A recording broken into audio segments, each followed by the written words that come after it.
It's easy to navigate the modern world by acting as a spectator to your own journey. We clock in, we manage the overwhelming pressure to succeed, and we end up living life as a jellyfish floating along with the tide, entirely stripped of personal agency.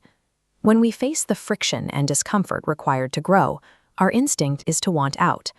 The human brain's default setting is self-preservation. When you are in pain, your neurology simply asks how to stop that pain as quickly as possible. That survival instinct manifests in daily life in two distinct ways. First, we look backward, pointing out past injustices and assigning blame, because it offers a brief, false sense of empowerment. Second, we carry option B, C, and D in our pockets.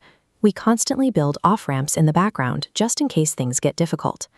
We frame those safety nets as intelligent risk management.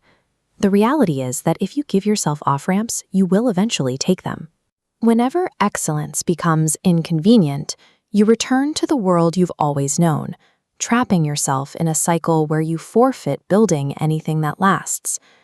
Achieving results that most only dream of requires deliberately hacking your own system. You have to override those biological defaults. The first override is a shift in vocabulary. You have to substitute the word fault for responsibility. Fixating on fault is an obsession with finding blame. It is replaying yesterday's movie. Responsibility says that regardless of how or why a situation came to fruition, it is yours to fix in the present. You cannot alter the reality on the ground until you own it. You will never improve a circumstance that you have not explicitly acknowledged and claimed as yours to manage. The second override requires redefining the psychological weight of pressure. This graph shows the divergence between ambition and self-worth. When pressure is unmanaged, it becomes a feeling of inadequacy. The drive to explore your potential spirals into a state of never enough, convincing you that if you aren't achieving more, you are currently void of value. Pressure provides the necessary friction to propel you toward open water. A ship in the harbor is safe, but depriving its sails of the wind means the ship never does what it was built for.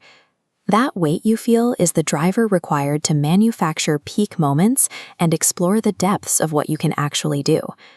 Radical responsibility and intense pressure provide the necessary foundation for anyone attempting to navigate their own path instead of drifting with the tide. The third override eliminates the off-ramps entirely.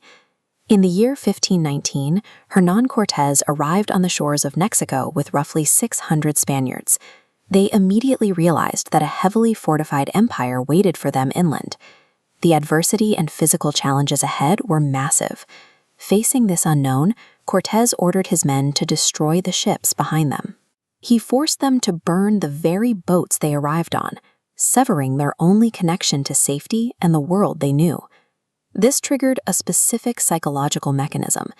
When the brain registers that absolutely no plan B exists, the innate biological urge to quit during moments of pain is forcefully shut down. Backed into a corner, the human mind is forced to manufacture outcomes. When you have no life raft waiting by the shore, you shock yourself with a level of competence that stays completely suppressed as long as a safety net exists. To unlock the competence that sits dormant behind safety nets, you must intentionally kick the ladder down behind you, map your path straight into the difficulty, and force yourself to find a solution because no other choice exists. Put your daily actions up against the question of why. Are you living today as an automatic continuation of the past, or is it a methodical move toward a future that actually interests you? Shifting from a spectator to a participant requires a pact with your own reflection.